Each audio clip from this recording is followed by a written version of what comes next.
నమస్తే అండి. Universal life style drugless treatment centre.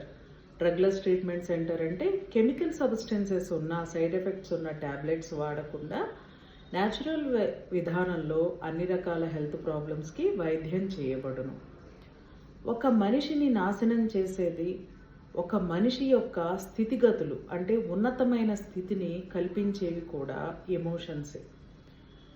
ప్రతి చిన్న విషయానికి ఓవర్గా రియాక్ట్ అయితే, చేసే పని పట్ల సరైన ఆలోచన లేకుండా, సరైన నిర్ణయాలు తీసుకోకుండా స్పష్టతను కోల్పోయి, వాటి యొక్క ఫలితాన్ని మనం ఎలా పొందుతాము అంటే, రావాల్సిన లాభం కంటే నష్టం ఎక్కువ కనపడుతుంది. అలాగే ప్రతి విషయాన్ని ఆలోచించి తదేకంగా తటస్థంగా ఆలోచించి నిర్ణయాలు తీసుకుంటే స్పష్టంగా అద్భుతమైన స్థితికి వెళ్తాం. థ్యాంక్ యూ అండి.